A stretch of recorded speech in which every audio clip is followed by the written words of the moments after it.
Ladies and gentlemen, boys and girls, marks and smarks alike, we proudly welcome you to the internet's only wrestling podcast. That's right, we are the only one.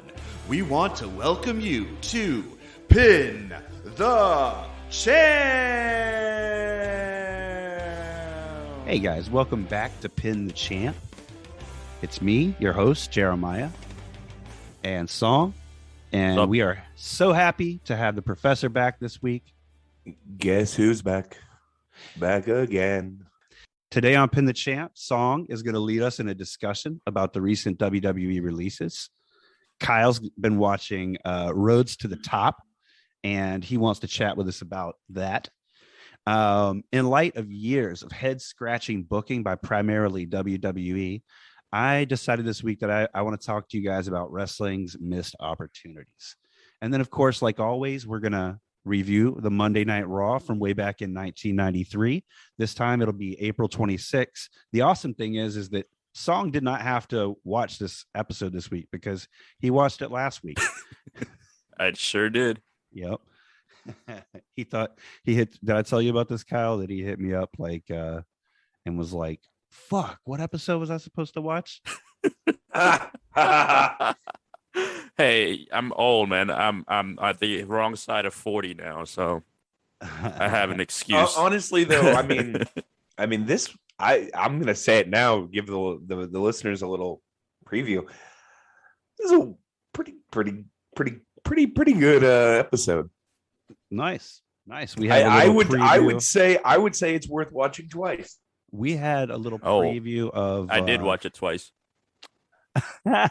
Song's like, and I disagree. He said I fucking did watch it twice. I'm really impressed that you actually watched it again to freshen your memory, man. You had watched it last week, and did you get all the way through it the first time, or? Yeah, I did. I finished it the first time, and okay. Did you finish it the second time? I did, and that's when last week I shot you a text. Like when I finished it, I was like, something's off here. You were like, whatever happened with the whole Beverly Brothers Money Incorporated thing? They kind of no-sold it this episode. It's because it all happened last episode, Song, which you have to watch immediately because we're going on in 5, 4, 3. No, I'm just kidding. But and of course we'll close the show with our patented Meltzer Skelter show rating. Before we get started, and of course, we always like to tell our audience that this show is paired like fine wine with the actual episode. We feel like it goes better if you have watched the episode recently, or if you go watch it after the podcast and see what we were talking about. See if you agree with our Meltzer Skelter ratings. You know, all the whole thing. You know, just enjoy the episode along with it. It works best that way. You guys been doing good this week? Yeah, man. Yeah. I mean, it's been I worked yesterday. My word. It was, I don't know how they managed to cram 8 hours of stress into 4-hour shift, but man, oh man. Oh man, dude. Me and your mom were actually talking this morning. Your mom is so sweet. She is. She hit me up and was, I was out there. I was telling Song, I was cleaning the litter boxes this morning outside, like giving them a good, like hosing down, and your mom pulled up or whatever. And she came out and your mom was giving you a kudos. She was saying, like, we were talking about how stressful your job can be sometimes. And then she was telling me about the lady that wrote in for you after you helped her balance her budget. Yeah.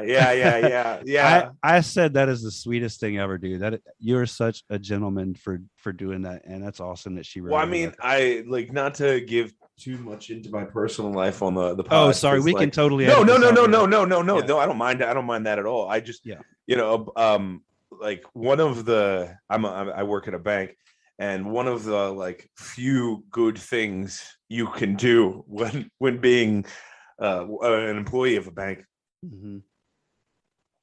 one of the few things you can do that's like helpful, you know, and actively helpful is setting budgets for people and like helping them follow them and setting a plan. Right. Exactly. She was on a budget too. Well, yeah. So this particular customer is elderly, and she's on a legitimate fixed budget. So she has, just Social Security that she gets.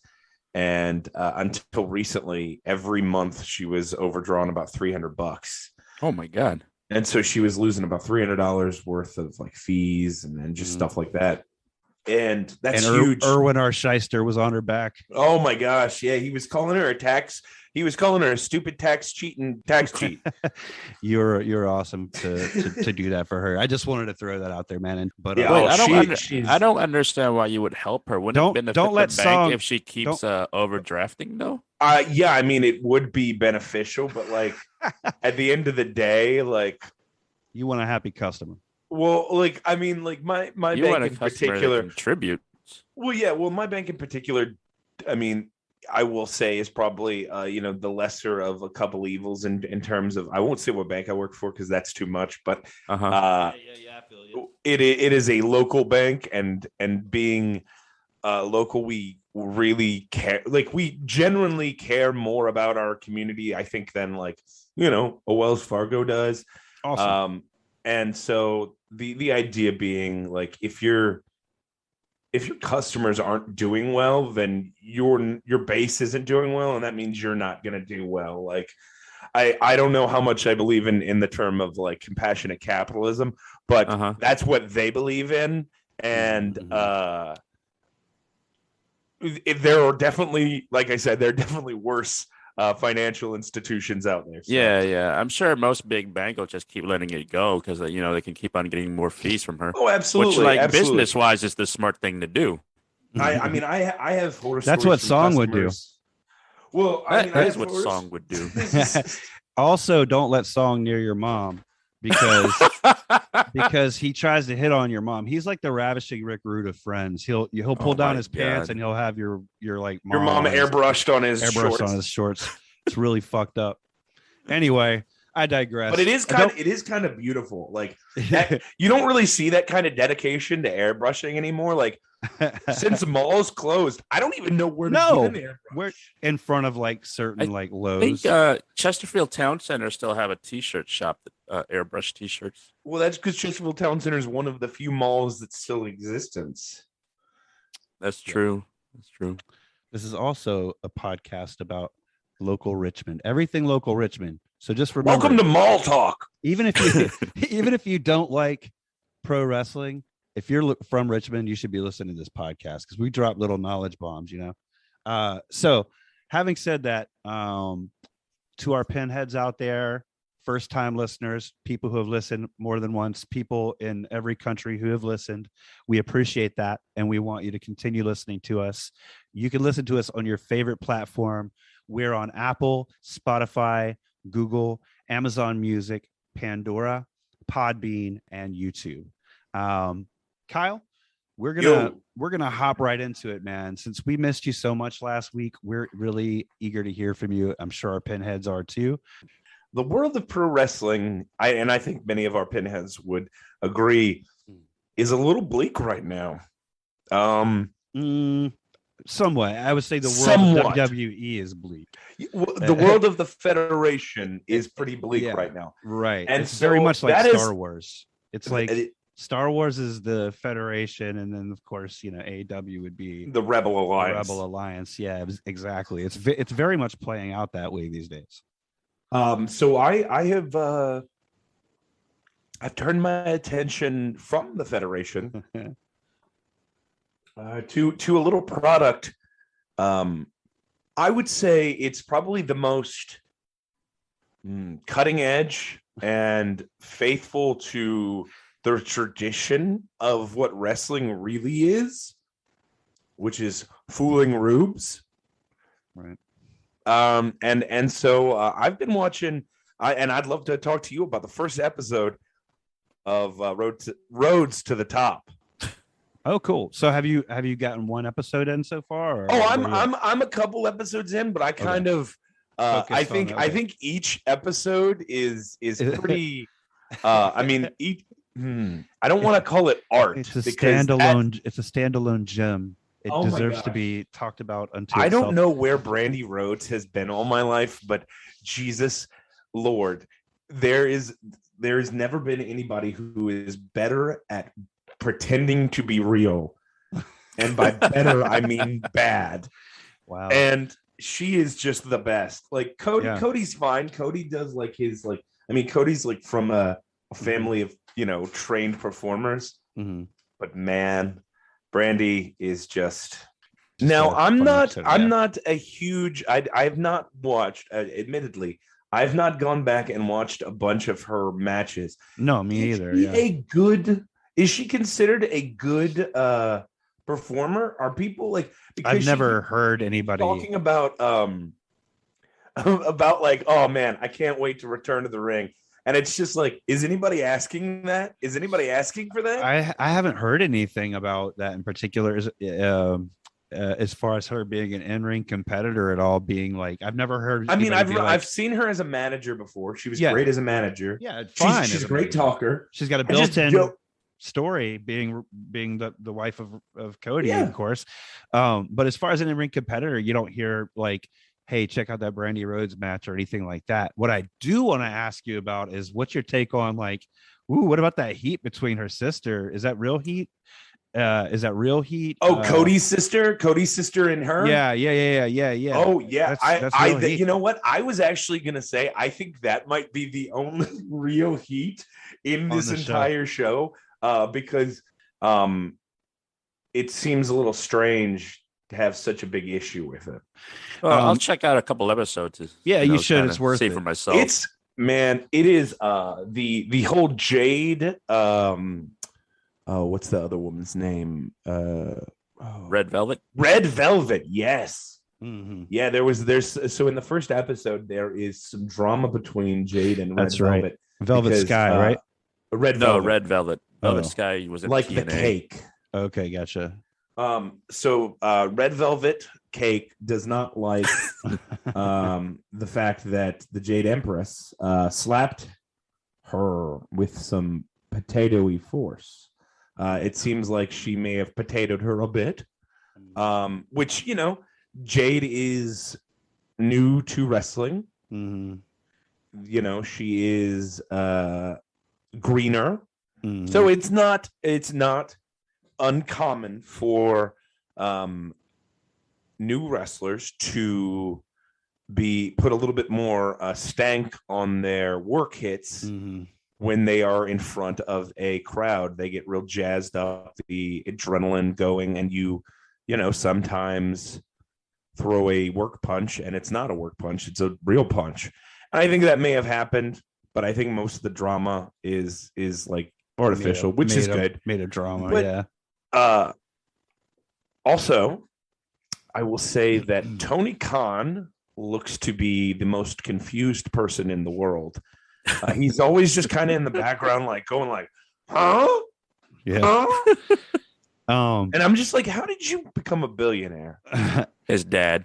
Oh, that's nice. So a couple things that I was noticing about. Am I interrupting? No. Please talk to me. A couple of things that I wanted to mention that I didn't know if you mentioned was in episode 1, Lumberjack Jericho. Like whatever he was wearing, he looked like fucking like he was Dexter for Halloween. Was it you that was telling me like Jim Cornette was going on about how he didn't like it or whatever? And after you told me that, I was watching it and I was like, I can distinctly point out exactly what moments. Oh my God, it's so easily. It's so easy. You're just like, oh, I bet he doesn't like this. He did not like that. I would say that that it did reignite my wish to try to gargle whiskey at some point. They did the That's how you don't get sick. Yep. Evan Nash insists that the reason he never got sick, never got the flu on the road is because he would, whenever they drink, they gargle the whiskey. And then just that the weigh-in was terrible. And as I was watching the first episode particularly, I made like a small list of what I liked and what I didn't like. The stuff that I hated was hearing Cody talk about vaginas. That was very awkward for me. Yeah, uncomfortable. Like, very uncomfortable. He did not look like he belonged talking about vaginas at all. I didn't like the. Oh, go ahead. No, go ahead. I wasn't the biggest fan of the moment leading the idea that the Cody Rhodes' promo is somehow going to change the face of racism in America. Oh, that was hilarious. And so I was just, I mean, like, I get it, whatever, but like, I thought it was a bit much. It was like also manufactured. Yeah, that's what I mean. I think it's I think it's wonderful that you know him and his wife, but I don't think that like the interracial child of Cody Rhodes and Brandy Rhodes is going to somehow smooth over race religion. Yes, he's the Jesus of racism. It's one guy talking, but he's just trying so hard to be like ultimate face, and it's just making people hate him more and more. Right? Have you guys noticed that recently? He's been getting booed, and I think it's people feel like because of that. I think a lot of fans feel that he's no longer in it for the wrestling anymore. That he's trying to be more of a celebrity than he actually is.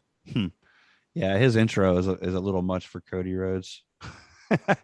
Anyway, I did not like to see having to see more of Cody Rhodes' neck tattoo. Whoever let him get that is like the dumbest person in the world. Like, it's so ugly. Whoever Andrade called him out on that on TV. That was hilarious. Watching Ricky Starks land on his neck on that first episode was terrible. I really like how they I'm sure that's one of the parts that Corny hated, where they are explaining like what they want to do with him moving forward because they've invested this, that, and the other in him. Yeah, we want you to stay on the mic. We want you to keep talking. I think that's important for new fans and maybe more casual fans to see because like it.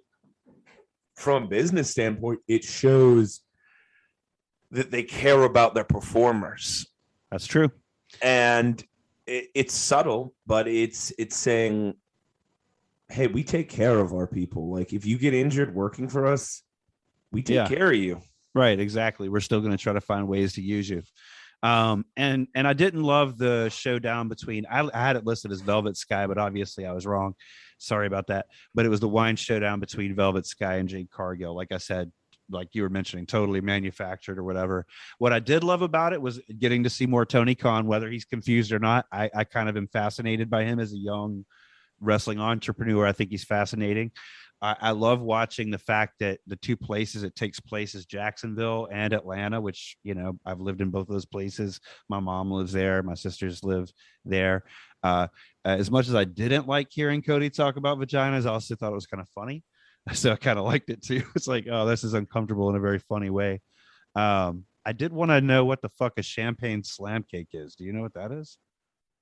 I have never heard of that. Yeah, outside of the context of when they're talking about it. Yeah, what the fuck was that? I'm sure it's like one of those like regional things, probably. Okay.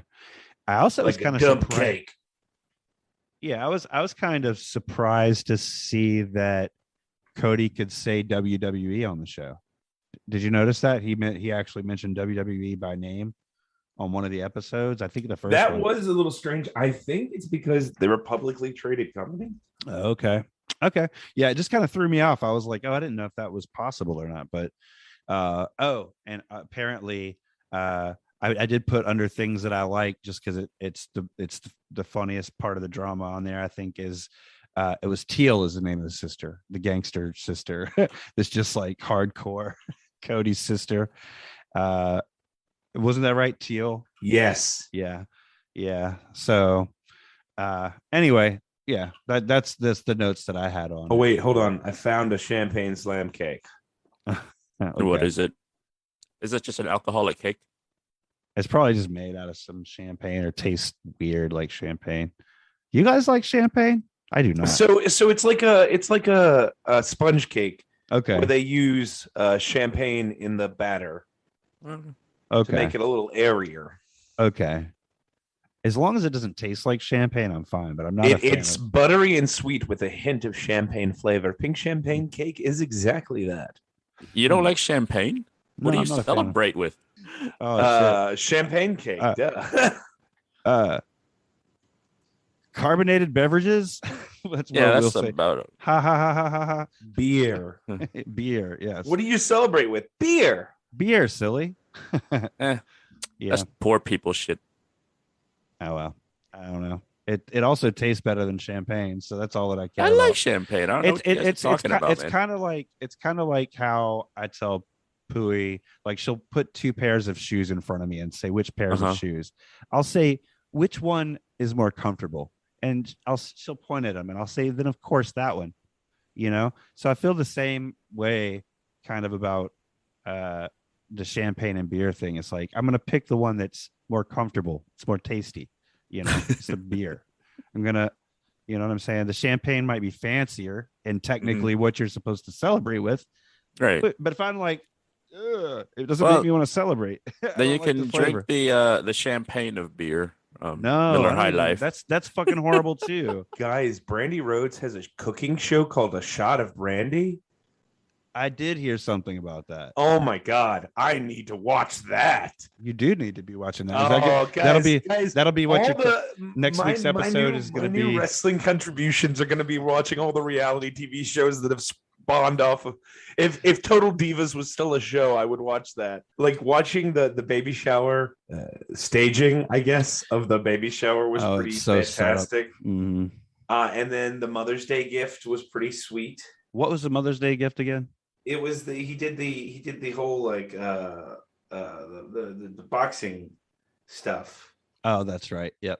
Yeah, man. I'm glad you're watching it and I don't have to. No, it's I think I learned everything already from what you guys have been discussing. You've got the main outline. The reason to watch is like, man, Teal at Sister is like a pit bull. Well, let me ask you this. Cornette issue with the show was he feel like it was giving people a peek behind the curtain. This day and age is no longer a big deal. We know what's going on behind the curtain. We know it's scripted. So what do you think is up his ass? So, I mean, it's corny. Yeah. I feel like anything that's like not the same pisses him off. He's an old man who's scared of change. Like, I get it. Like, I don't like change either, my guy, but like, entertainment genres change and like you gotta just deal with it. And so like I think his biggest complaints are things that, like you said, are things that the Fed has been doing for a while now, not in the sense that like AEW is copying the Fed, but they're the fans want to feel involved. And the content creators drive to make the fans feel like they're involved are going to be giving them more and more access. Mm-hmm. And that's just how it is. Like, and he doesn't like that because he comes from an age where the mysticism of it, what made it real was the idea that it was separate and it was more than it was more of a brotherhood. Don't know what's going on, you know, and that can't exist nowadays. Like, unfortunately, it's just like that genie's out of the box. Like, because of the internet, because of in general things like that. You can't have these secret clubs where, the outsiders don't know what's going on. I mean, you can, but they're religions and things like that, you know, and even then you can find out that, like, we're, the children of Xenu, like people can still find the secrets out if they Google them. So I don't know. Like, I understand why he's bummed about it. Like, he's like, oh, my world is changing. Yeah. The one specific thing he called out on his podcast was the fact that Ricky Stark was in there and being shown as friendly with Cody and Brandy, but on the wrestling show, Stark's supposed to be a heel. Right? So he really hated that. So I guess I can see where he's coming from, but at the same time, we know they're actors now. Yeah, it happens on WWE all the time. Like, the network does that shit all the time. That shit happens on YouTube. We live in a day and age where there's too many cameras pointing everywhere at their own volition. At their own request, they're having these cameras pointed at themselves in times where heels and faces are talking to each other. So obviously, in a world where everything hits the internet just as fast as it gets recorded, that shit's going to be out there, dude. It's just the world we live in. So now wrestling, if you still want to have that wrestling brotherhood or that little carny atmosphere, you just got to figure out how to take it to that next level. You got to start trolling the fucking people on the internet and using that shit to your benefit. Like, they just have to level up if they want that shit, and figure out a different way to get us, What I think, like, it's hard with AEW when you have guys like what is his name? MFJ or MJF? MJF. Right. MJF, who lives his gimmick, his role, his gimmick. And so you have guys like that who don't break kayfabe still, and then you have situations like this where you see it's not a heels and faces aren't really a thing. Hey, if you ask me, Hacksaw Jim and the Iron Sheik fucked it up for everybody. With Well, also that's the thing is like there's no heel and face dressing rooms anymore, Corny. Anybody who watches wrestling knows they get dressed in the same place. Well, if these guys hate each other, how can they stand to be around each other in the same dressing room? Like it's I don't know. Yeah. So yeah, if they're attacking each other's parents or showing up at each other's houses and beating each other's asses, they're not going to be able to change in the same locker room. It's over. Yeah. But anyway, that's a I guess kind of gets into like even a bigger thing that could be talked about. Question, yeah, a bigger kayfabe question that we can get to in the future.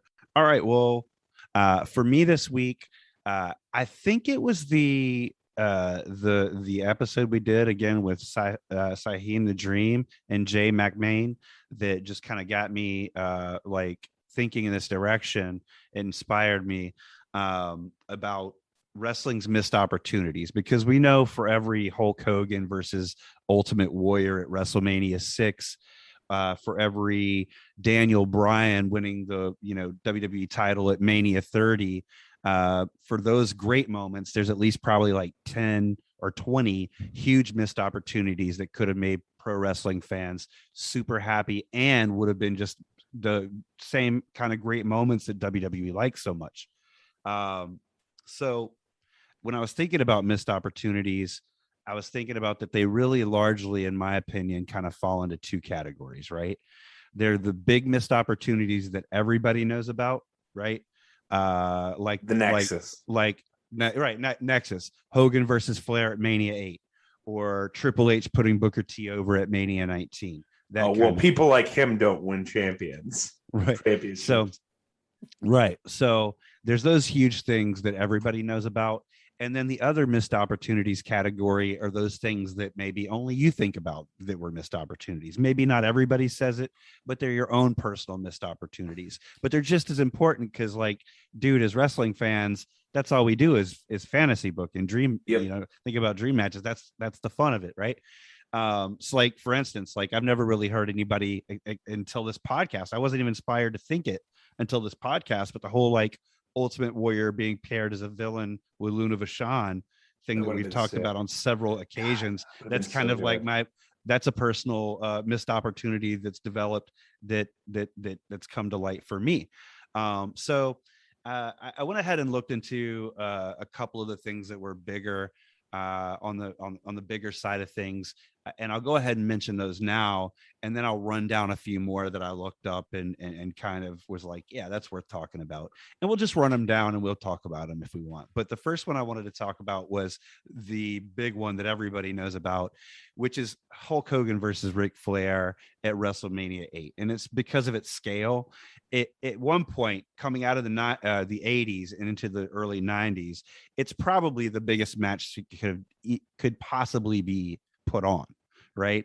I mean, because for years and years, like fans in the 80s who were fans of WWF or even maybe WWF before it were, fans of Hulk Hogan, while people who were down like from Atlanta like me, or people just from the South in general, right, yeah, are tuned into to TBS, and it's Flair country, and right. I mean, pretty much everybody talked about it.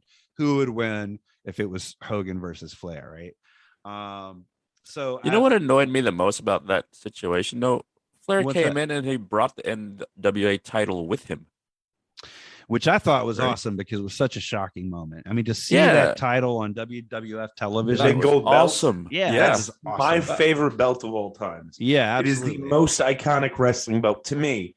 The big gold belt is the Imagine if he had to defend it in WWE. That would have been awesome. I put that moment as one of like the coolest moments of WWF. Yep.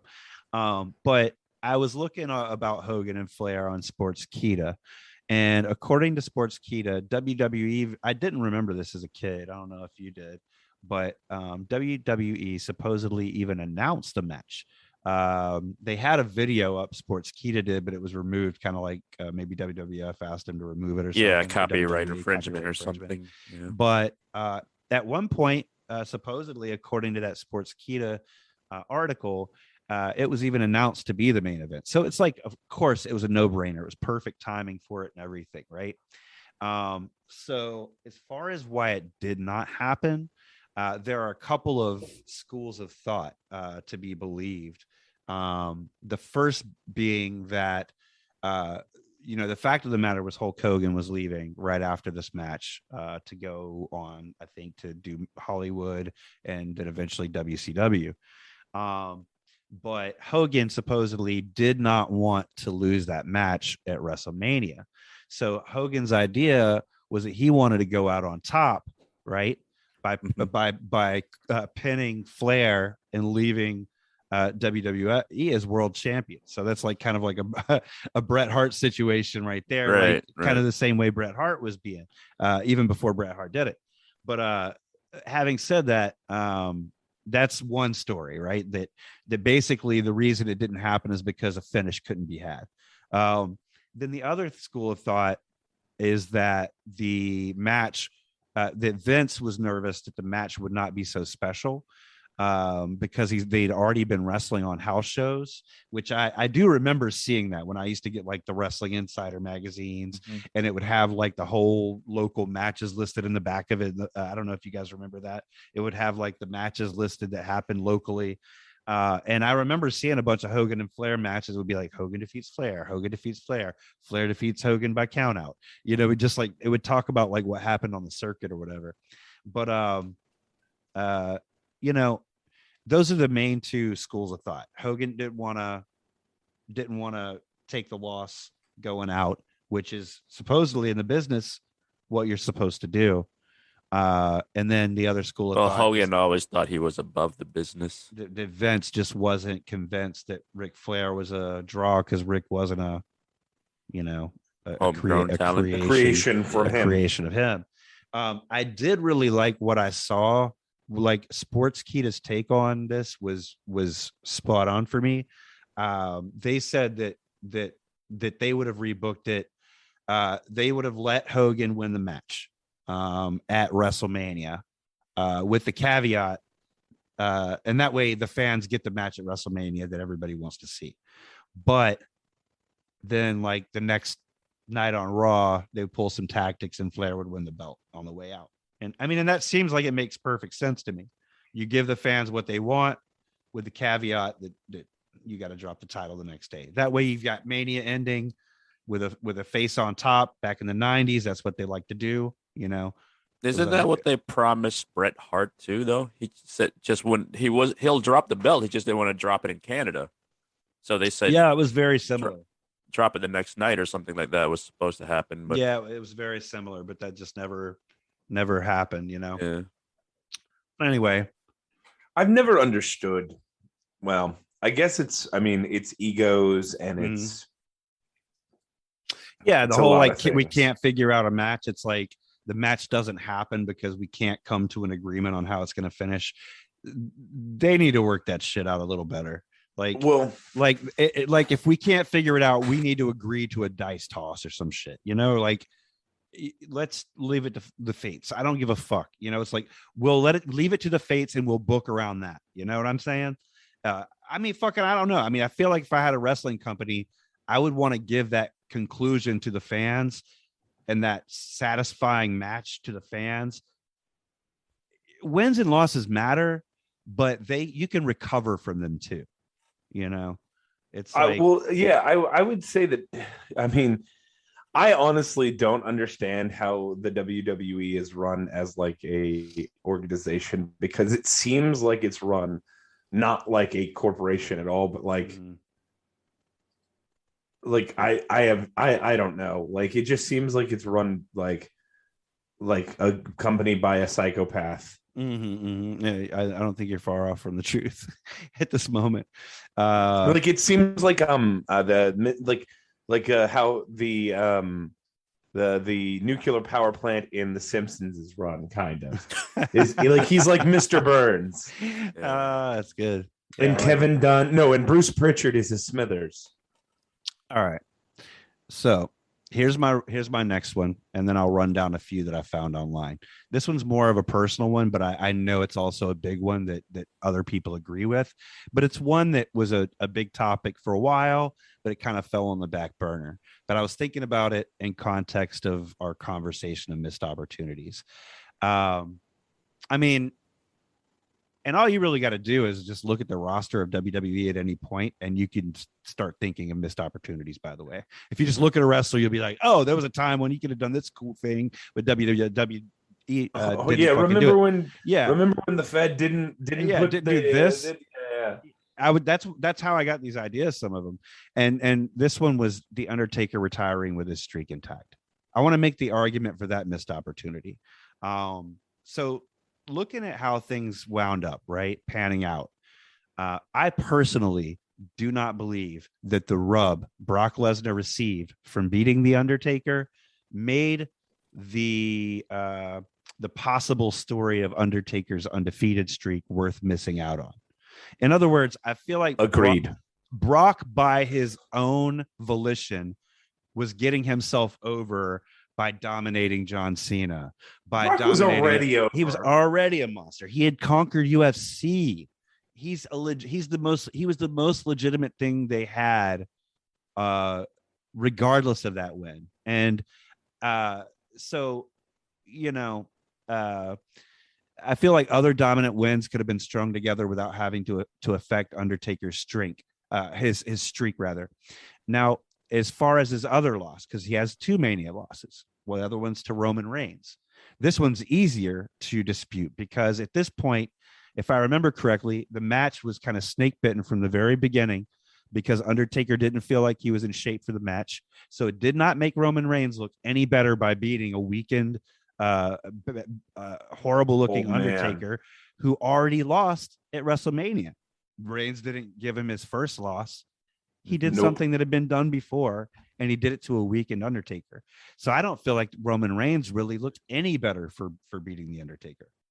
It should have been Finn Balor. It should have been Finn Balor as the Demon. They should have handed it to they could have passed the torch. Right. Or at one point Bray would have been the other choice. Bray was fine. I think the Demon was I think the great thing about the Demon is it's one of those characters that only comes out when you need it and falls off the top turnbuckle. His dick was too big. I knew I could make you mad with that one sentence.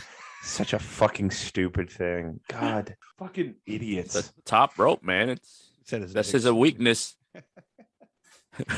Oh man. So the story honestly about that, let me just add to that, Jeremiah. I think if they would have let Undertaker beat Lesnar, it would have I think it would have done more for Undertaker WrestleMania legacy. Yeah, exactly. Beat Lesnar, then it would, help Lesnar career out by beating Taker at that point in time. It wouldn't have hurt Brock to lose.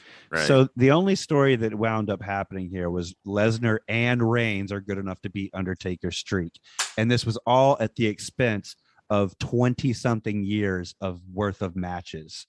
So I don't feel like that the outcome made for it. So I feel like a missed opportunity is Undertaker's streak. And guys, I also wanted to mention this. I've been watching Marvel's What Ifs a lot lately, and I don't know if you guys have watched that yet, but I really am enjoying the show. Yeah, it's really cool. I like it. So I have a cool what if scenario. So what if the Undertaker's streak was still intact? So to me, I think a better story than what happened would be once Undertaker retired with those cool little, WWE Network specials that he did outlining his career. WWE could announce the Undertaker streak match every year at WrestleMania. Kind of like King of the Ring, they could have qualifiers to see which 2 superstars will qualify for that match at Mania.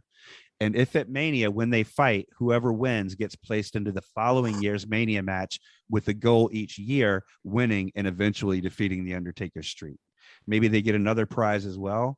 but you've turned that into like a thing that can be done every year, and like a whole thing that can be positioned and take Undertaker's level or like legacy to a whole new level and pass it on to younger generations. You know what I mean? In that scenario, we would have a compelling match each year at Mania, and we have the legacy of Undertaker intact completely.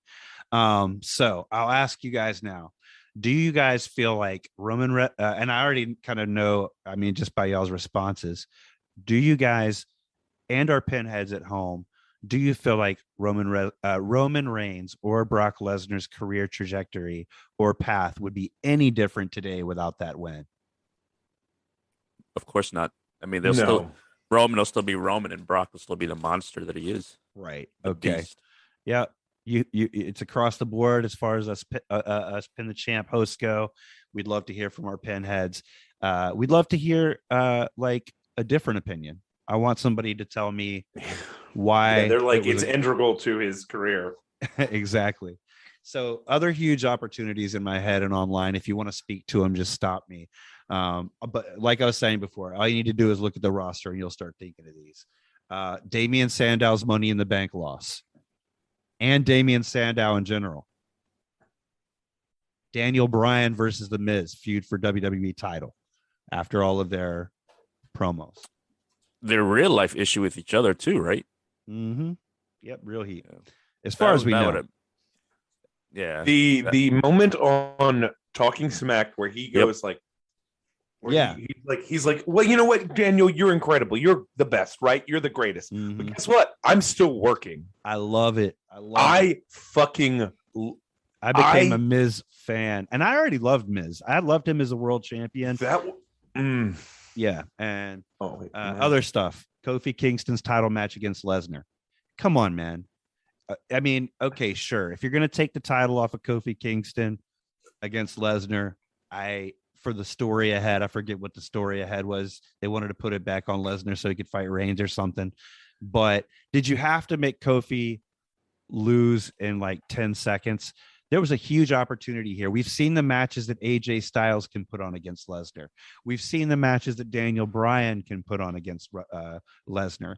We had the magic of Kofi Mania happen, end with a horrible loss in 15 seconds to Lesnar. To me, huge missed opportunity. Have him go out, if he's gonna go out with a tremendous match to seal off a miracle mile championship that reign that should have never happened. To me, that was a huge missed opportunity. Braun Strowman not winning the WWE title against Brock Lesnar at No Mercy 2000. You could have just left it at Braun Strowman. Man, I just want to go back to The Miz and Daniel Bryan real quick. That was like when I was getting back into wrestling, and that was one of those moments that I was just like, oh shit, this guy is, because like, if I was The Miz and people were like, oh, he works safe, fuck you. You're right. Damn right I work safe. You're damn right I work safe. Yeah, right. Like, he's like, I have a beautiful wife and a child. What's the problem? What's the fucking problem? Yeah. No, like one of those moments where the heel is like completely justified in being a heel, and you're just like, ooh. Why are we booing this guy? Yes, give me more of that. Give me more of that. Yep. Let's see. I've got a couple others too. Shaq versus Big Show at Mania. As far as like,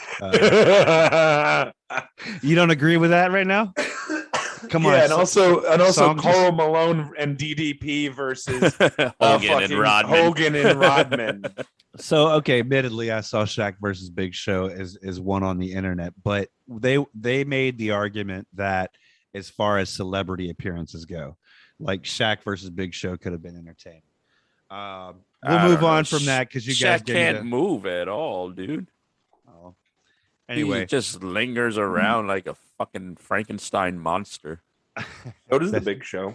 Yeah, so it would have been a really cool match. So it would have been a very slow Jason versus Michael Myers, man. Also, putting Rhea Ripley over at Mania 36 against Charlotte Flair. Another big missed opportunity. The Fiend's world title run, losing against Goldberg. That was a horrible missed opportunity. Was the Fiend's world title run. The breakup of the Wyatt family. The breakup of the Wyatt family, that comes to mind. Sting versus Taker. Sting's whole WWE run, right? DDP's run in the WWE.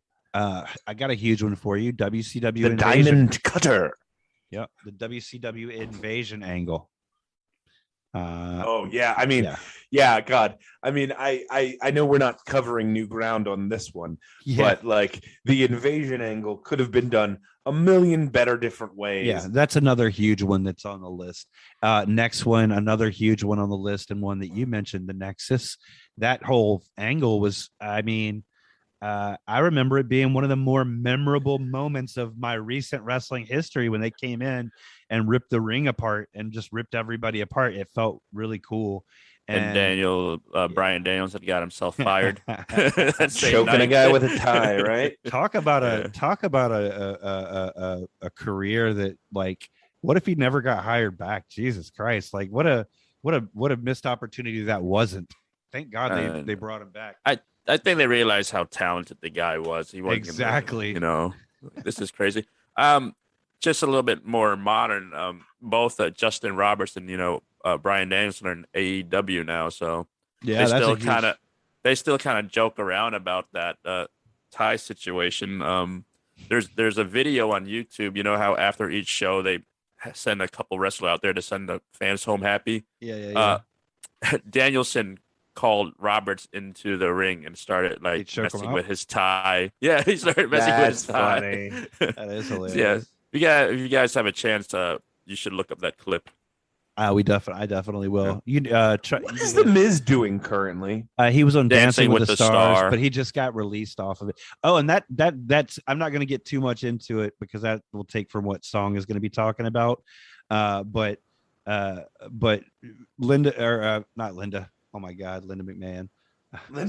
Stephanie McMahon on the same day that they had those releases started the earnings call by saying, we've had a bad day here at WWE.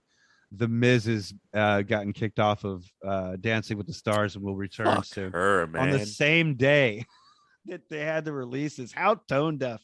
Anyway, I digress. I don't want to get into that yet because that's going to be your whole thing, and we'll come back to it. But I've got a couple of others here I'll touch on. Braun Breaker. Why not acknowledge who he is, right? He's a Steiner. And this is a WWE problem in general of trying to rebrand, just rebrand talent, right?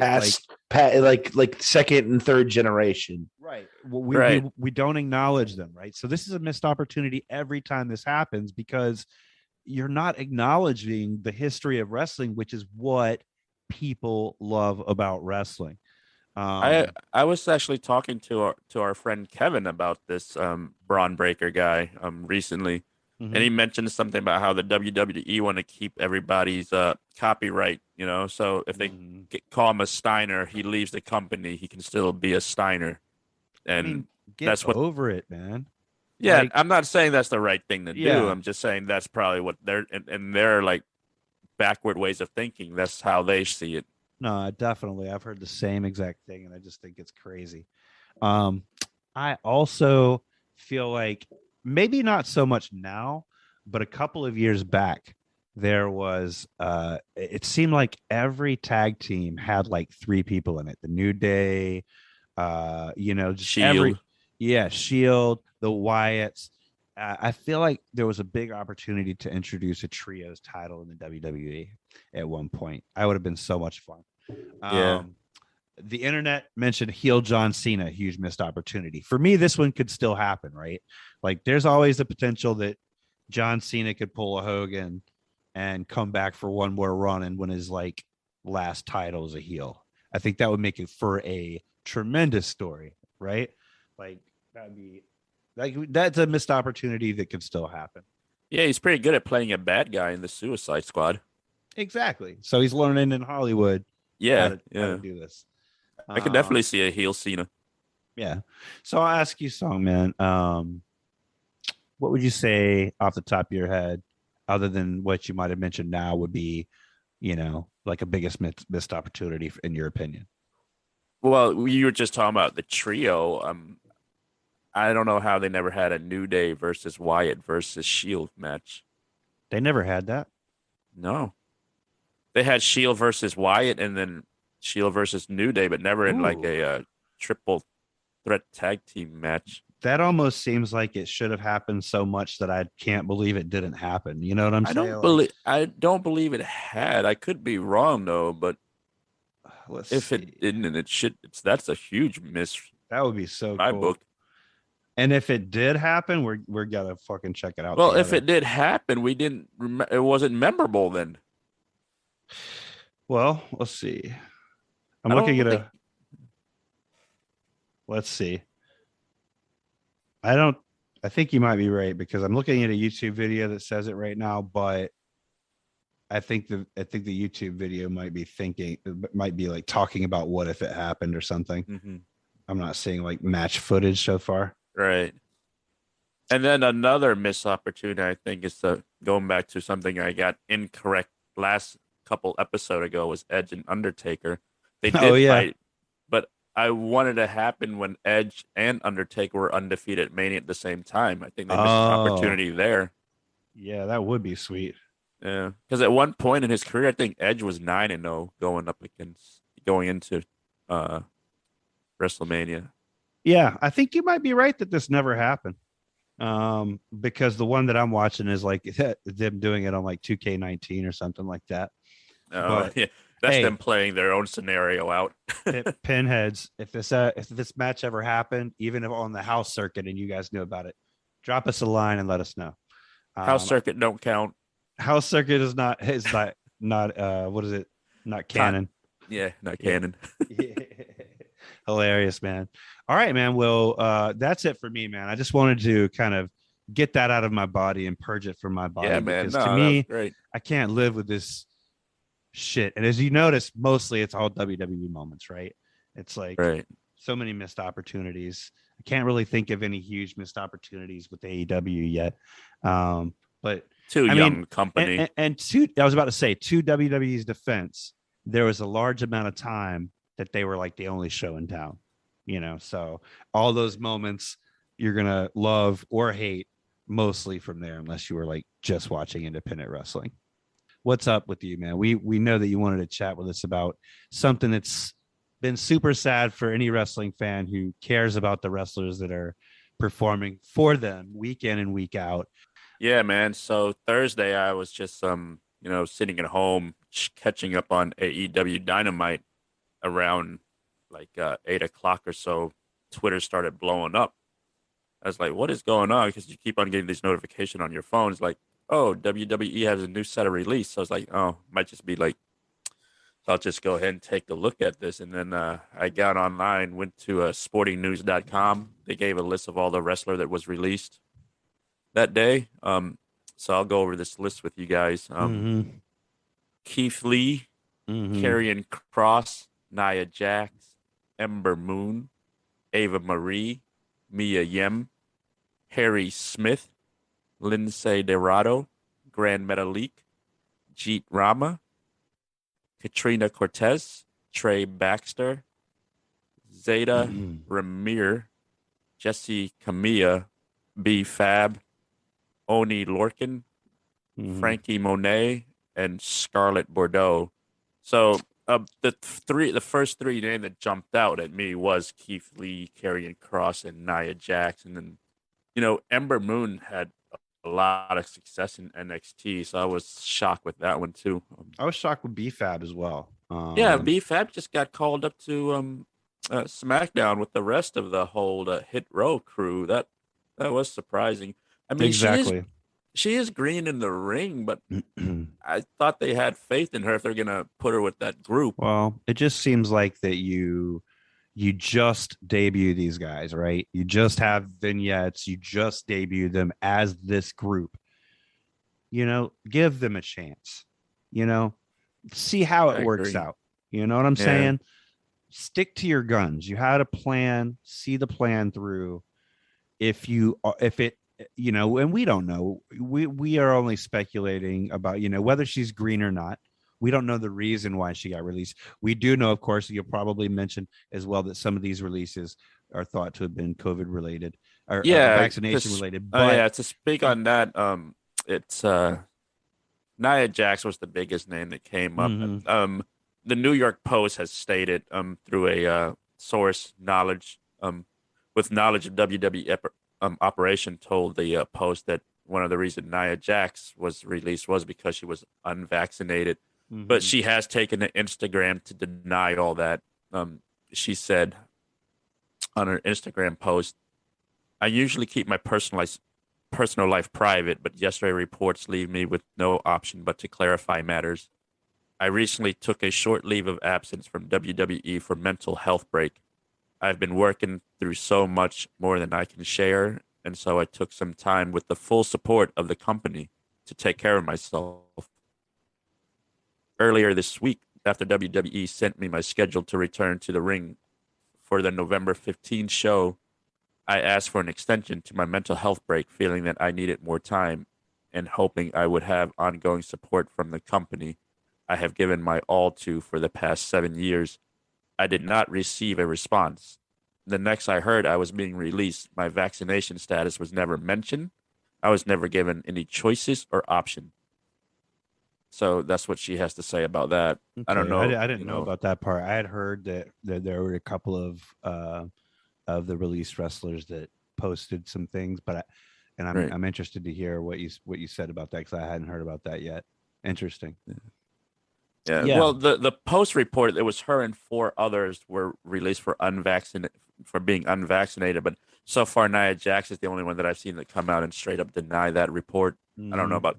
They didn't mention who the other 4 were, so I don't know. We don't know yet. I'm sure more will come to light as, this more of the story comes out. Yeah, for me, for BFAB and for Karrion Kross, too early, and Scarlett too, right? Because no, let's go ahead and add it. Bearcat, the whole thing. I mean, you just changed his packaging and everything. All these guys that were at the top of this list. Too early, you haven't seen what you're trying to do with them through. Let's hold on to it. You just said that you just got off an earning call where you said that you had better than expected earnings. Yeah, exactly. So, but to speak on that, Sport Illustrated reported that talents were actually told they were being released strictly for budget cut. But you just said the earning report came out and they were at 255.8 million in revenue just for that quarter. So it doesn't make any sense. You know what I'm saying? It's like number one, you're not allowing the talent to work with the gimmick that you've given them. And number two, you're not allowing the fans that tune into your show and expect for things to make some sort of sense. You're not giving it time to see that story through.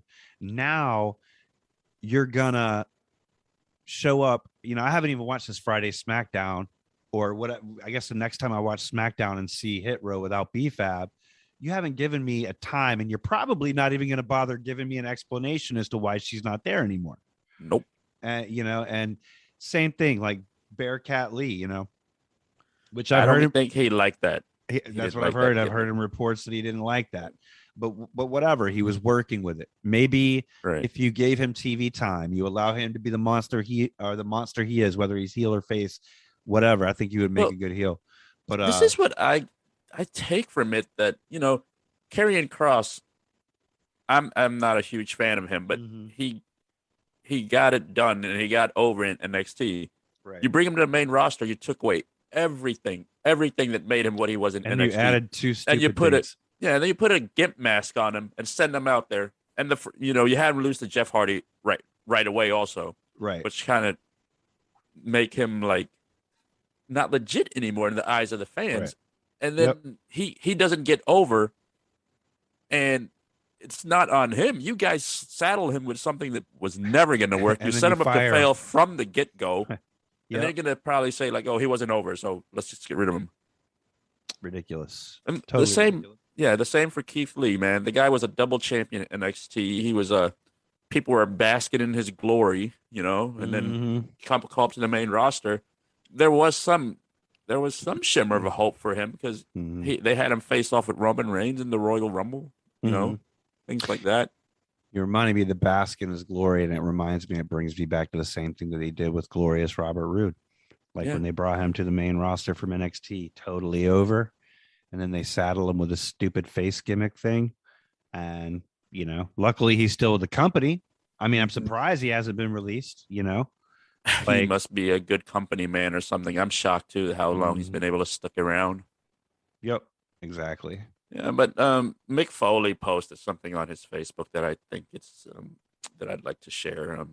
Mick Foley, I always value his opinion, hardcore legend and all. He posted, quote, baffling.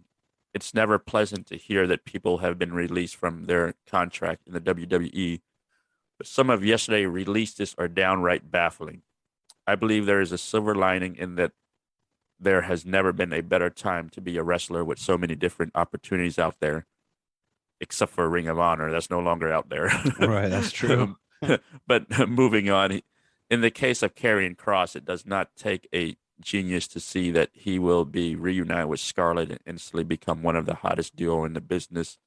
Ultimately, WWE is supposed to make the people they hire more interesting, not less. But does anyone think Keith Bearcat Lee was more interesting than the Keith Lee we saw in NXT or on the independent scenes for that matter? I thought Mia Yim was a better developed and more effective character as Jade in TNA than she was in NXT or WWE. Who exactly looked at Taya Valkyrie and thought she needed a name change or a dramatic shift in character either. Anyway, I'm really wishing the very best for everyone who suddenly and in many cases surprisingly found themselves out of work yesterday.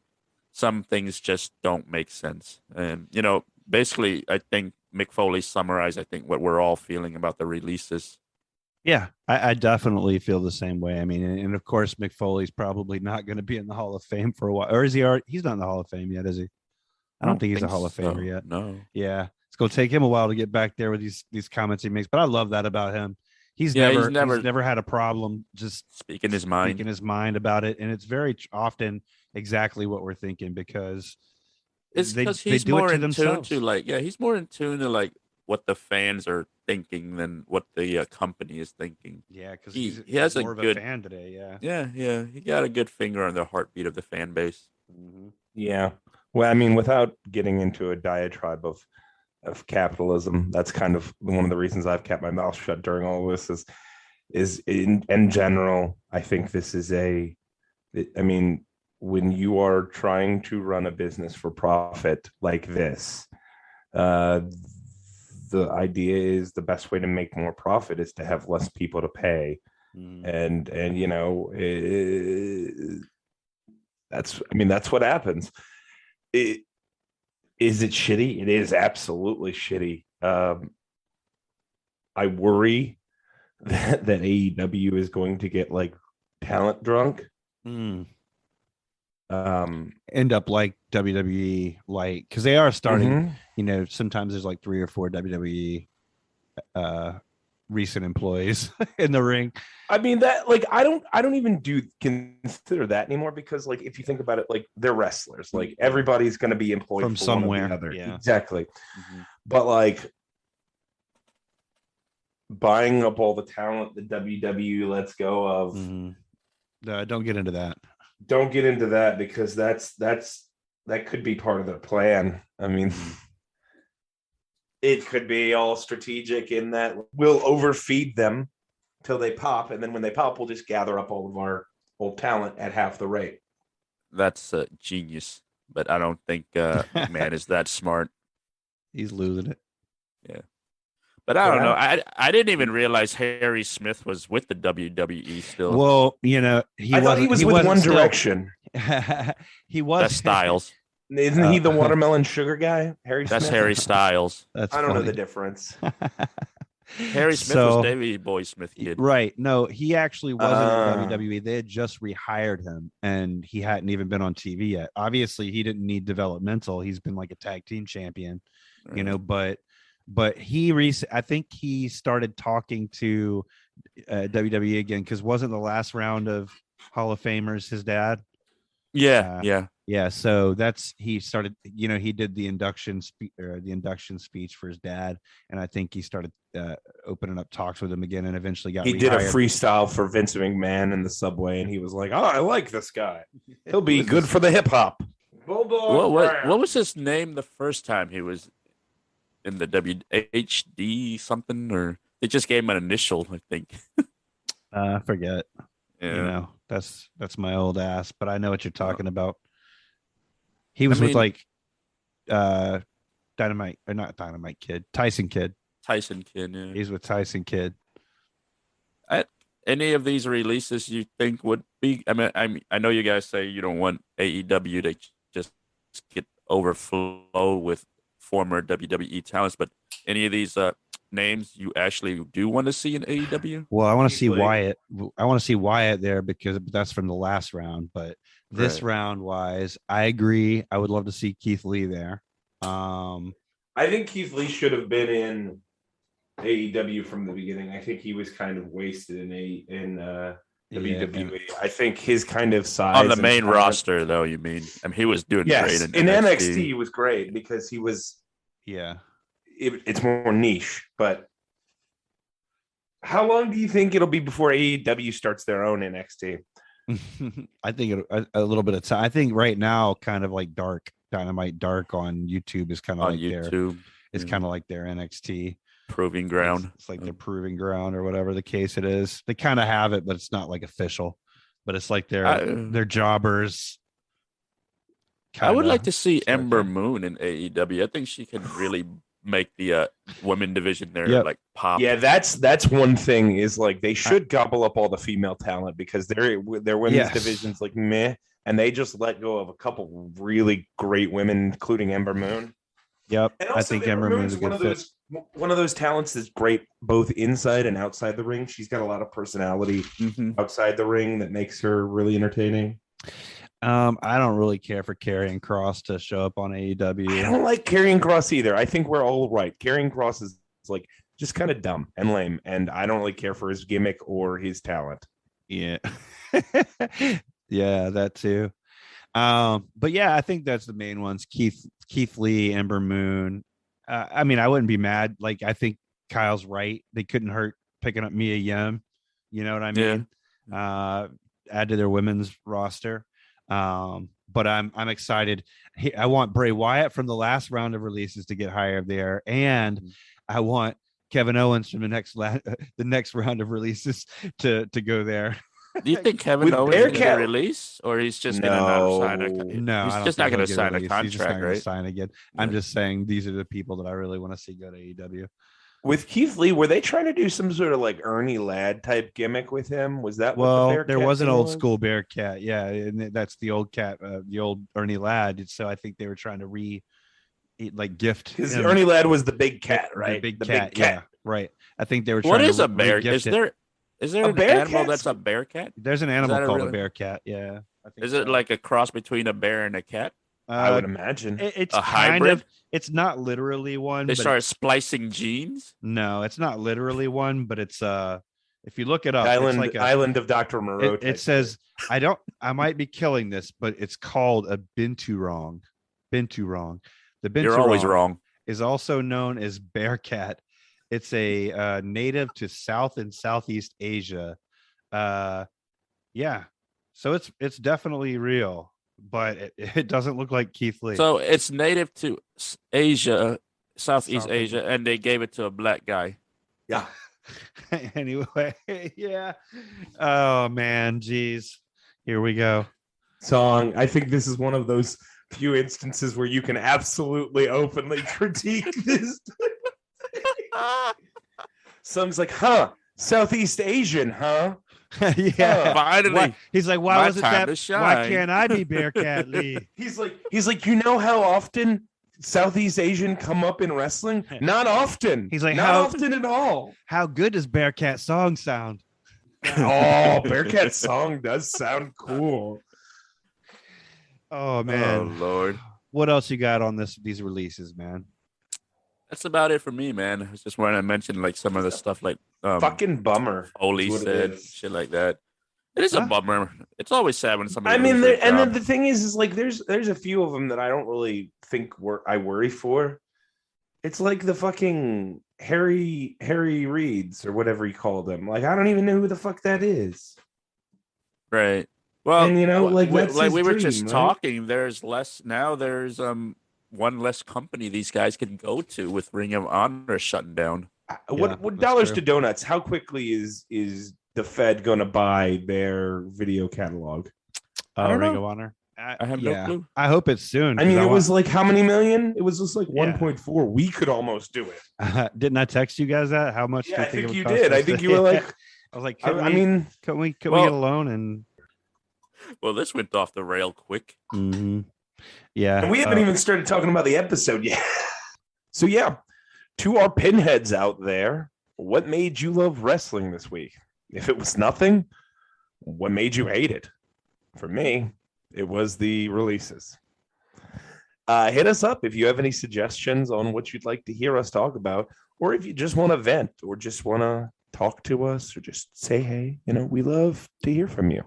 We have our Facebook page, Pin the Champ, and we'd love to hear your voice. You can also call us on our Google Voice number, which is 804-446-1139. Again, that number is 804-446-1139. It's like the old Mean Gene wrestling hotline. This is our version of that. It's only 99 cents per minute. Make sure you ask your parents. That's hilarious, but it's not. It's totally free. So give us a call. We will not charge you. We will not come to your house. Jeremiah was so quick with that's real funny, but it's actually free. Completely free. Please call us. Please, exactly. Please just call us. All that I need is the one person that would have called us to be like, well, nope, I'm not paying for it. Yeah. What's our one fan's name? Kevin Pierpont? Yeah. He was going to give us a call, but you fucked it up, Kyle. Yeah, he was like, I'm not gonna pay 99 cents. He's like, I do enough for like these bozos by listening to the show. Come up with their ideas and everything. Thank you so much. Again, our Facebook page is Pin the Champ Podcast. And again, 804-446-1139. Thank you so much, Kyle. We will go ahead now and get into our episode of Monday Night Raw. This Monday Night Raw, again, is the Raw from April 26, 1993. I'll start off the conversation with just some of the miscellaneous stuff or noteworthy commentary type stuff that happened during the course of this episode. Of course, this week it was Heenan, Macho Man, and Vince McMahon. That was our panel of commentators this week. I felt like the crowd in New York this week was pretty lively. I liked them a lot. Yeah. Hot crowd. Yeah. Did you guys notice Bruce Pritchard sitting off to the side of commentary chewing gum? He was like the fourth man that never talked. I mean, yes, he's always in the background. Yeah. Yeah. So for aside from that, though, the very first thing that we'll get into talking about is something that you guys have been rearing to talk about the whole time. It's come up several times so far. There's No Hope with Dope, the poem by Jasmine McNeil and The Undertaker that took place during this episode. And by the way, guys, it's dark in here. I can hear everyone crying. I actually got really curious and I looked her up on Facebook, which ended up being funny enough, one of the two one was a couple, so technically three people that I looked up on Facebook as a result of watching this episode. But I wanted to look up Jasmine McNeil to see if I could find her or anything. And I swear to God, I mean, I sat there with the remote on pause and like compared the face on Facebook to the little girl on the screen and was like, I'm pretty sure that's her. But I couldn't friend request her. So I don't know if I'm like the 90,000th nerd to try to hit her up and be like, what was it like hanging out with the Undertaker? Is he really dead in real life? Exactly. But yeah, I mean, I'll have to send you guys a screenshot of the girl that I think is her. I don't know, maybe her settings won't allow me to reach out to her. Maybe that's by design. Jasmine, I've always been wondering, is he an undead Undertaker Or is he an Undertaker who has lost his mind and believes that he is undead? Also, the other bit of people that I looked up on Facebook, Bobby Heenan during this episode, he talks about the couple during this episode who plan Bobby Heenan's on Facebook? No, he's not on Facebook. But Bobby Heenan, on this episode, he talks about the couple who are proposing. At one point, he calls him Sauce Lips. Says she's the one with the beard and calls her Chuck. At one point, they do this awesome screenshot where it's got two ladies are in the screen, and Vince McMahon says, which one is her? And Bobby Heenan says, both of them. She's two-headed. I think my favorite moment was the little heart-shaped I was just about to say, yeah. And then like they're both got their backs turned, and he notices that there's a camera, and then he turns around to look, and he's like, oh no, they must be looking at us. And he tells his girlfriend, he's like, turn around. yeah. Oh man, I was thinking, man, to have Bobby Heenan involved in your proposal, what a memory to have. Like, how classic is that? But yeah, like I said, dude, I Facebook stalked those guys as well. Pretty sure I found them. They looked exactly the same. I also couldn't message them. So this further makes me feel like that by design they have their setting on can't be friended because they don't want the wrestling with geeks the stalking WWE them too. Like, their contracts have been renewed. It's crazy. Jasmine McNeil has had a contract with the WWE since 1993. And they've released. When was her last match? I ask you. Hilarious. But yeah, man. Also, I was wondering why, when that dude proposed to the girl, why was it the Jeopardy theme? What they played? Did you notice that they played the Jeopardy theme? Yeah, it's a Jeopardy for the guys.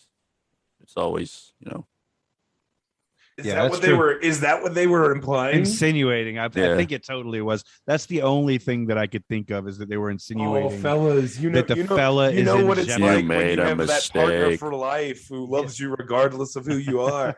Oh, what a dumb thing you've done. No more having to. Oh yeah, because I don't believe in marriage at all. It is great. To all the single guys out there. This is coming from you being married too long. You don't remember what it's like being single. Also, I can't help but notice that there's a bottle of Jack Daniels on Song's bedside table, or some sort of liquor in the background. You see how sad he is. He's sitting in his room, drinking, talking to us alone. He's like, "Look, I've got kids and I'm married. You don't understand." There's a lock. There's like a lock on the outside of the door. He's been in there for a week. You see, like, if we pan over, you can see like the kids like trying to reach under. Like, you can see that. You can see his lunch bit that slid under the door. Yeah. His wife lets him out once a week. Also noteworthy on this episode, getting back to the episode, and we'll give not the context of the contents of songs. Songs like, okay, Mr. Guy who has got like 3 guns out on his table. Exactly.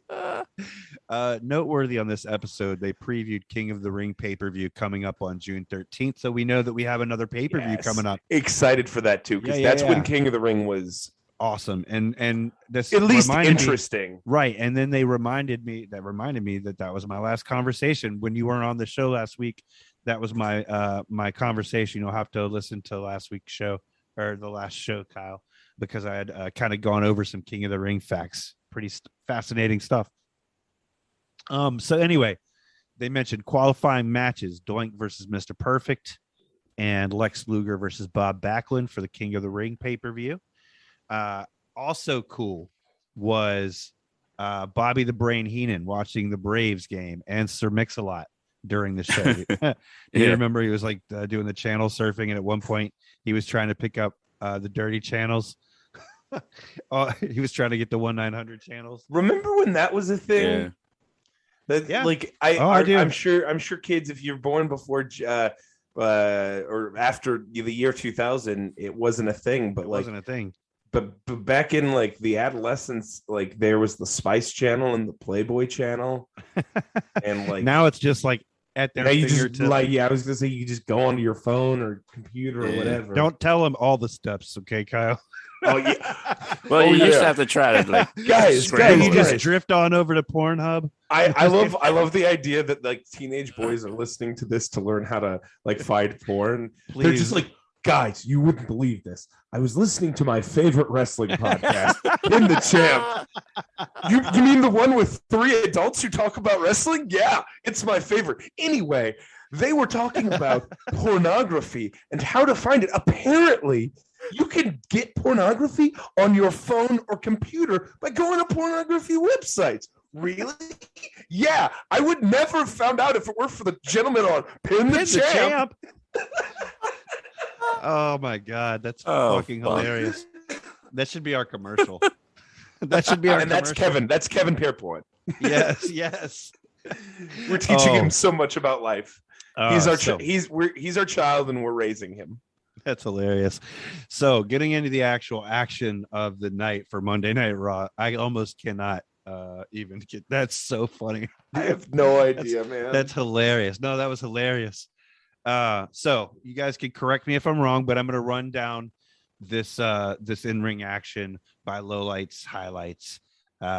Starting off for me, usually, me and you, Song, we talk about anytime we get to see Bam Bam is a good time. Right. But this time, there's especially when he's hitting women. Ooh, yeah, not a fan. Not a fan, guys. This was a low light to me. This is Song's highlight. But Song loves domestic abuse. So I don't really know what Bam Bam's issue with Sherry was, but I just never have been a fan of guy wrestlers laying their hand on female talent. You weren't a fan of Bubba Ray Dudley putting Stacy Keibler and stuff through tables.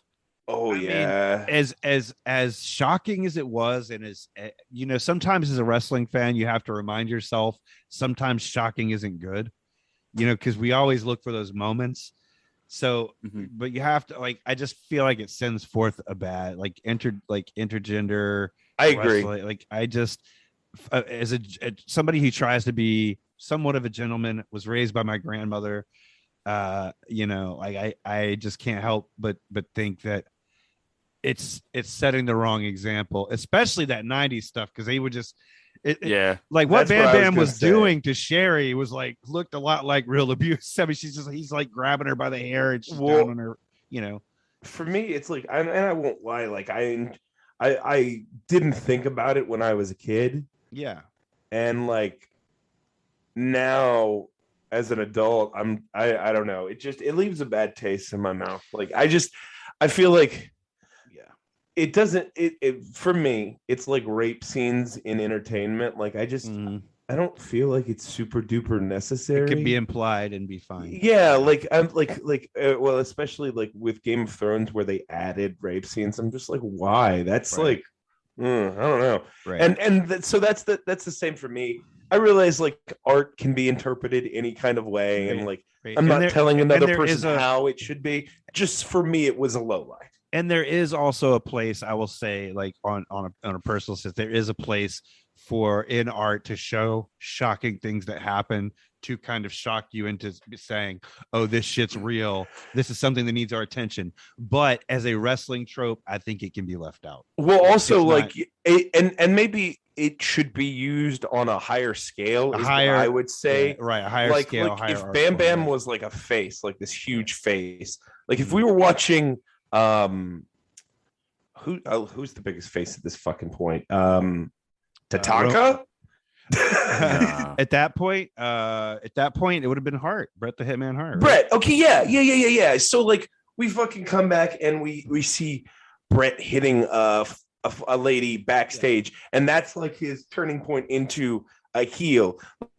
Again, I don't love using big stuff, but at least that, we're moving it in the right direction. It's used as hey, this is so fucking terrible that it turned the face's face into a heel. But speaking of Tatanka, Buffalo. I also thought that Tatanka and Sherry is a weird pairing. I never really understood that. Tatanka comes out here to save Bam Bam Bigelow during the segment, and I know to save Sherry. Oh yeah, Bam Bam. Sorry, yeah. To save. No, Sherry. he wants to stop Bam Bam from being a domestic abuser. He's like, Bam, this isn't you, Bammer. Yeah. No, but I mean, all in all, like I just was reminded here that this is where Tatanka pairs with Sherry, which I always thought was just such a thrown together pairing. Like, didn't the pairing started at WrestleMania though? Yes, like, it was during that. What Luna was attacking Sherry and it was Sean versus Tatanka.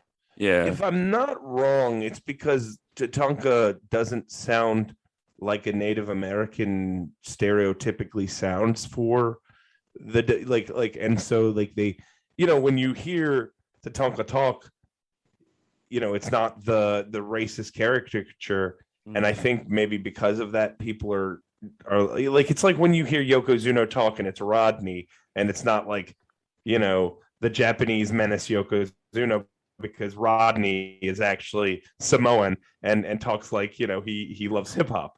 So it's like when you listen to Tatanka talk, he's not how kind of bullshit, right?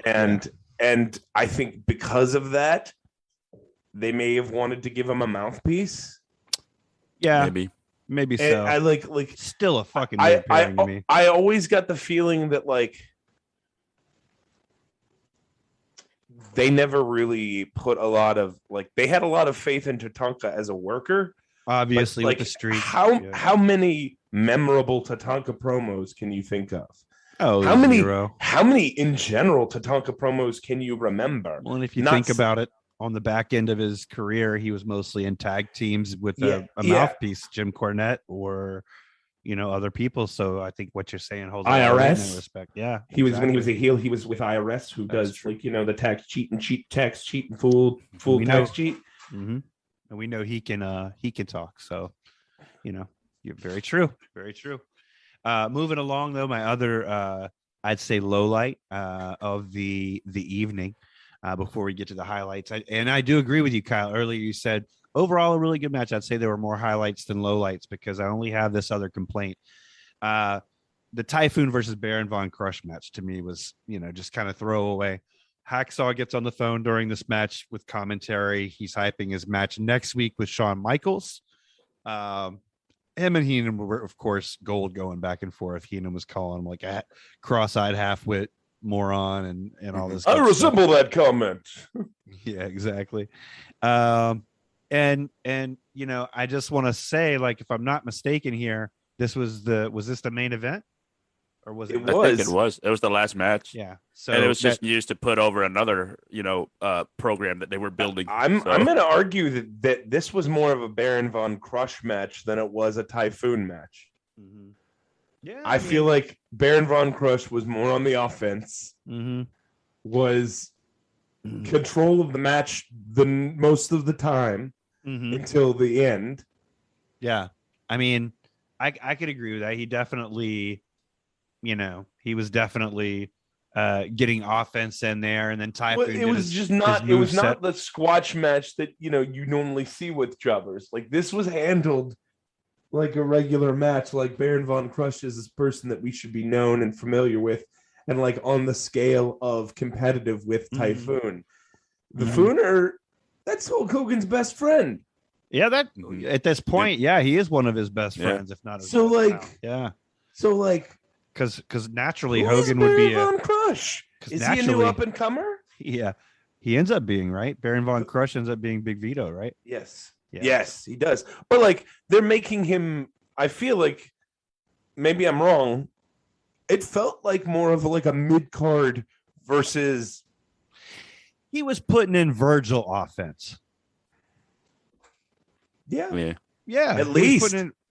Virgil or Tito Santana type. Tito Santana offense level, I would say. Yes, very. Yeah, it was basically what I'm saying is it was weird to me because it was more of a more competitive match than a jobber match should be. You think it should have been a squash, right?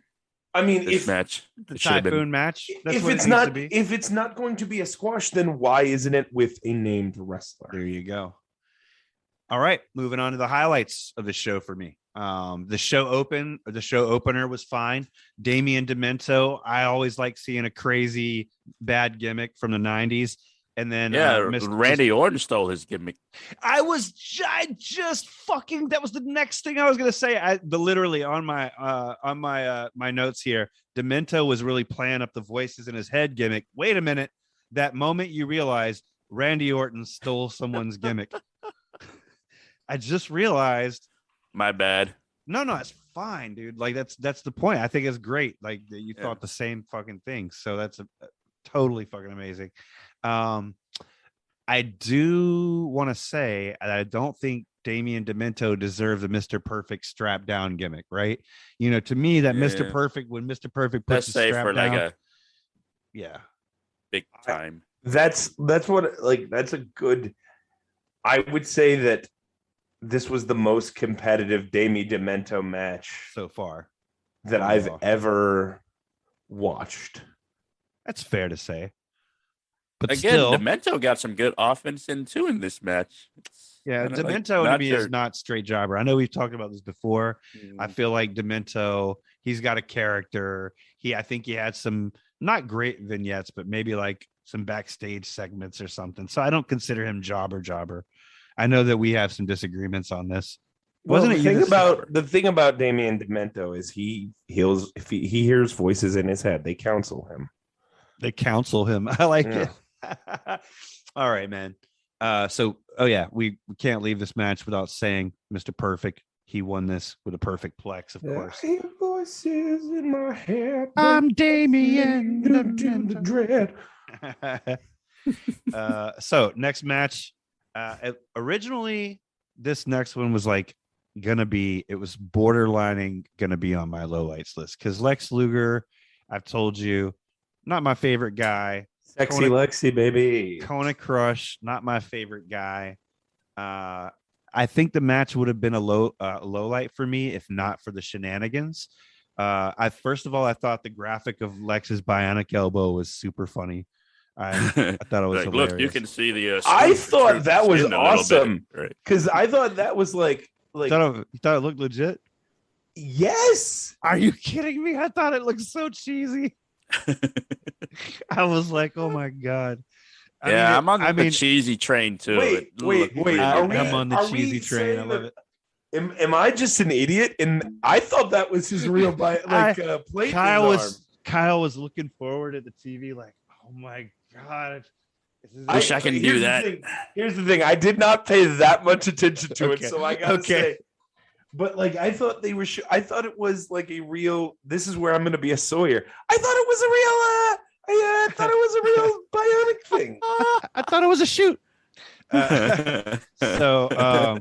So this match to me was too test of strength and bear hug centric to be great. Slow and plodding between two big dudes. I will say that as far as the match goes, the power slam by Luger was the highlight for me. Love seeing that Luger power slam. At one point, I thought it was funny that Crush no-sold a boot by Luger. Like he totally no-sold it. But as far as the shenanigans go, this is what made it a highlight for me. I love the little piece of artwork that was Crush almost winning. I mean, I was surprised that Lex agreed to be Kona Crush twice, and then he would have won, except the little piece of art that was him totally letting go to look in the balcony corner at Doink 1 and stare at Doink 1 while Doink looks back, waves, and points at Doink 2 on the other balcony to distract Crush long enough for Lex to hit his super cool looking bionic elbow on Crush. I'm sorry. I get Crush is supposed to be a meathead, but why did they make him so stupid? Yeah, how he's stupid also not. He has the submission in. Just hold it. Doink is way at the balcony. He can't interfere with you from up there. Just finish your match. But nope, let go of the submission. And then he held the rope open, calling Doink to come in the ring. You're an absolute moron. He gets hit by on the back of the head with a Luger elbow and gets counted out.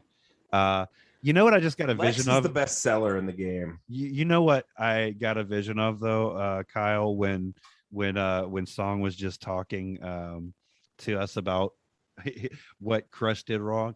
I imagine Song is like Crush's manager after the match. He's like yelling at him. He's like, first of all, yeah, you had him in the Kona Crush. He's like, Doink twice. He's like, Doink was all the way in the balcony. You did not even have to pay attention to him. Crush, sweetheart, look at me. There are not two of the clowns. There were only one of moron. them. One of them is a fake. One of them is a fake, sir. And then just walking. Did you see two doinks? Yeah. Are there two doinks, sir? Next highlight for me was the Jason Knight versus Mr. Hughes match, and that's primarily because I always love a good debut, and this was, of course, Mr. Hughes' Raw debut. Nothing special really about the match, just a quick squash match. Probably the same kind of match. Maybe that's why they didn't want to do a Typhoon squash matches, because they knew they were going to have Mr. Hughes later doing a squash match on Jason Knight. He basically wins by pinfall. Mr. Hughes is like one of the worst workers I think I've ever seen. Just garbage. Lazy. I've never lazy, man. I've never seen. But I do like his ring attire. I think the sunglasses are a cool gimmick. Oh yeah, definitely. Wrestling in sunglasses is kind of cool. He had sunglasses. He had slacks and shirts and a tie. He's like another IRS. Yeah, no, I feel like he looks like a bouncer at a club. Yeah, or like Big Bad Leroy Brown type kind of thing. Or like that's probably what they're going for, because everything's an occupation back then.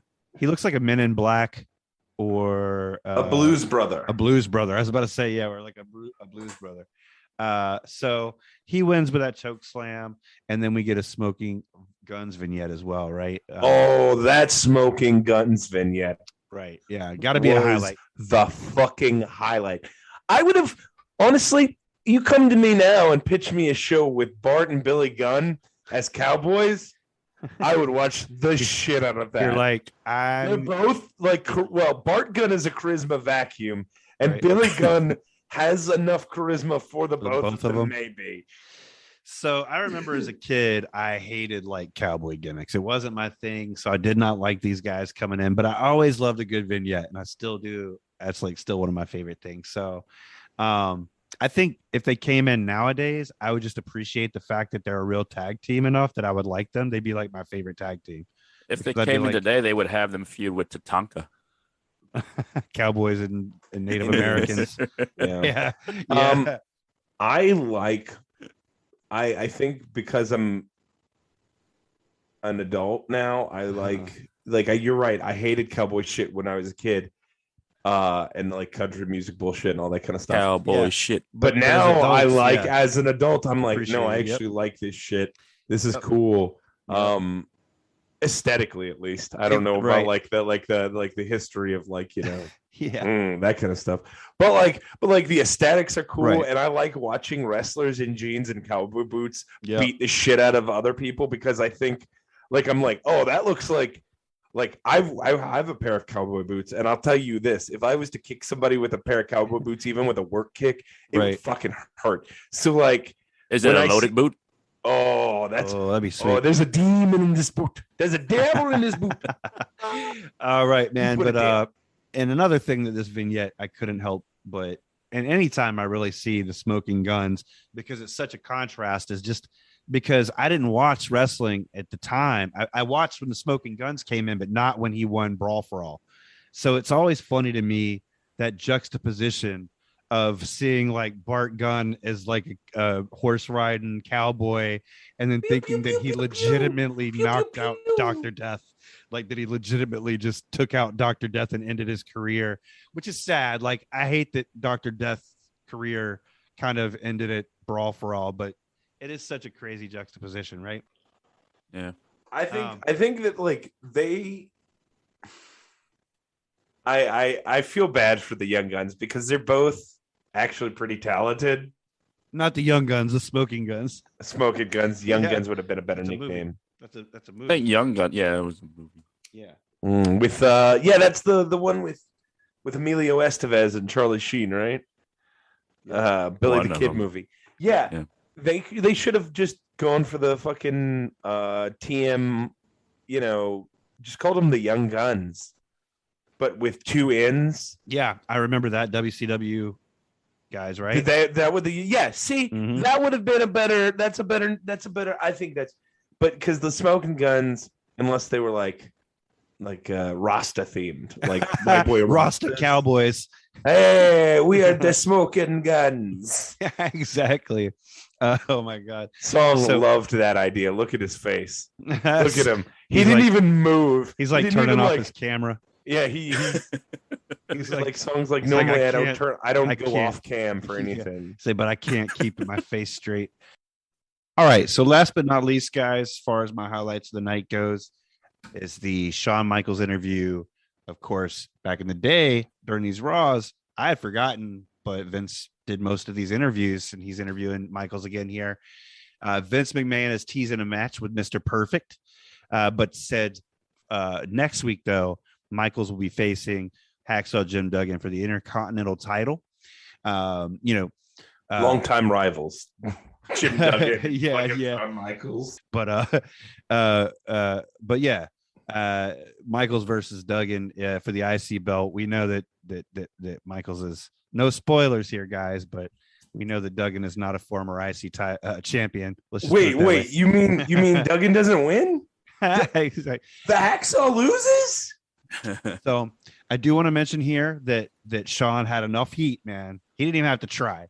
He got so much heat from this New York audience that stuff was being thrown at him. And I mentioned before, like, hey, if you got stuff being thrown at you, you're doing something right. You know what I mean? As a heel.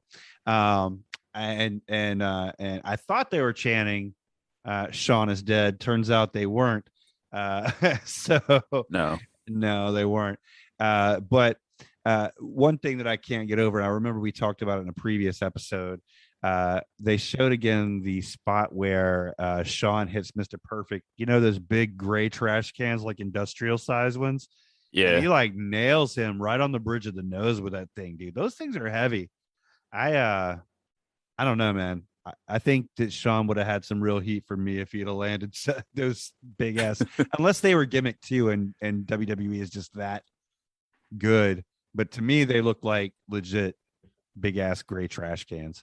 Well, this was definitely one of those segments that reminded me how different things were in the 90s than things are now. Oh, yeah. The casual use of like the F word and stuff like that. Like it is way more common. And that's something we should let our listeners know. Like, hey, right. Like not so much on the network. They do a pretty good job of tidying it up or something. Like making it sound like they're saying Shawn is dead. Because I feel like that's what they did is they made it sound like that. Because I didn't catch that, but now I kind of want to look again. Because someone let us know what they really said. But yeah, find that episode that's not on the network, and you'll hear it. It's something to kind of be aware of and be conscious of. And hey, because be happy we're moving in the right direction on that. Oh, absolutely. Absolutely. I don't think, I mean, what was it? AEW banned a fan for like having a sign with like transphobic stuff on it. I think. Good on them. Then. Good on them. I think you shouldn't be going to an AEW show if you don't know that's fucking dumb. Well, and that's like, something to. No, that I just want our fans to be aware of is to like. Unfortunately, this is still a thing in the 90s. Yeah, absolutely. And so, like, just be mindful of that. Like, it's weird, but because he's just a sexy boy. He's just a sexy. He's not your boy toy. Yeah, he's just a sexy boy. He's got the looks. Yeah, that. He's got the looks that drive. Wait, no, he's got the move. He's got the moves that really move him. He's got the looks that drive the girls wild. Jimmy Hart. We really need to do a retrospect on like the lyricist that is Jimmy Hart, because like I feel like Jimmy Hart wrote some of the greatest themes of all times, and like they have very like. I don't want to call him poignant, but like almost poetic. I would go as far to say poetic lyrics as the moves that really move them. Like that's a kind of clever. It's clever wordplay, and I like that. He wrote words in rhyme that really kind of biographed the performer and told the story of who they were as they in the time frame that they could walk down to the ring. That's an art form, right? Yeah. There you go. So this brings us to that all important time in our episode. The show is over. We've talked about all the segments. We want to know what our pinheads think, but it's time for us to let them know what we think in our Meltzer Skelter. Meltzer Skelter. All right. So we'll go ahead, since the professor is coming back this week. Yeah. We'll have him go ahead and run down the show for us and just tell us what what his opinion is. What is his Meltzer Skelter rating? This for this episode. I think the fine folks at the Federation, you're not going to see a lot of red marks on your paper this week, because the professor is pleasantly surprised. Only a few missed marks for me. The highlights include the Typhoon and Baron Von Crush match. Okay. And for me, the only real low light was, I don't like we kind of discussed earlier, watching Bammer beat up Sherry. I did agree. I did like watching the altercation between Tatanka and Bammer. I thought Tatanka had a really cool dropkick on Bammer. And, I thought the Damian Demento, Mr. Perfect, I got the most competitive match out of Damian Demento that I've ever seen. I really liked the Lex Luger bit with his arm. I thought he was showing a lot of personality and really selling for this match. Mr. Hughes was like a medium for me. It's didn't lose any points, didn't gain any points. Smoking Guns was back when they really put money into the vignettes, and I really enjoyed that. I thought they looked like two tough boys, two tough cowboys. Bing, bing, bing, bing, bing. Hiya. And then the Michaels, interview, like you said, you're doing something right when you're getting that reaction from the crowd. Overall, this is, I think, going to be the first A episode. Wow. What? Wow. Nice. Surprised by the professor. That's awesome. A. Wow. Would you say that's an easy A song, or would you say it's a warranted A? So that's a good segue to your 10 scale rating, right? Is that what those are called officially? 1 to 10 scale. On a scale of 1 to 10, what would I give this episode? If it's not a 10, then we have a difference. It's not a 10, then we're not really near. Well, no, because an A qualifies as 90 through 100. That's right. Okay, so if it's not like it's not near a 10 for me at all. We're probably looking at. I think the lack of a true main event hurts the score for me. Right. The fact that they use the main event to push another program annoys me. That doesn't bother me because that happens all the time. But not to the scale of having the other guy called part, in, The first part bothers me. The first part bothers me. The jobber match is a main event. I didn't like that. Yeah. I mean, I just don't like it when you push a program on when you have something else going on that's supposed to be your main event. Mm-hmm. But the Michaels interview saved the show a bit, so we'll probably go 6.5. It's got a 6.5 on the song scale. That's crazy. I'm sorry. That is an A. It is at least an 8.5. Apparently, anything can be an You A. cannot do that. Oh wow! Anything can be an A. Apparently, the professor has broken. I'm sorry. This was a pretty good episode. I would say it was a good episode. I want to point out that the professor broke an unwritten rule that has never been spoken out loud, but I say he broke it anyway, which is for him to give a 10 scale rating, or because I remember last week. Last week, Song asked me, what would I venture to think that Kyle would have scored this episode, and I wouldn't do it. I said I can't do that. I said I can't. Well, I'm not giving a. You're not doing your official review. It's not. That's not my official score. I'm saying you're just saying he's crazy. That he is at least 2 points off on what that is. I don't think I am. I think I graded perfectly where it needed to be. Okay. It's not that. I mean, there's nothing in the show that would give it anything higher than the 6.5. Yeah. All right, guys. Let's B minus.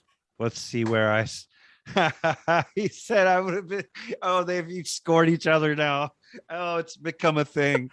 All right. So I talked a lot about. I mean, you guys heard where my stuff landed. I'm sorry. I forgot to mention No Hope with Dope. How the fuck could I forget?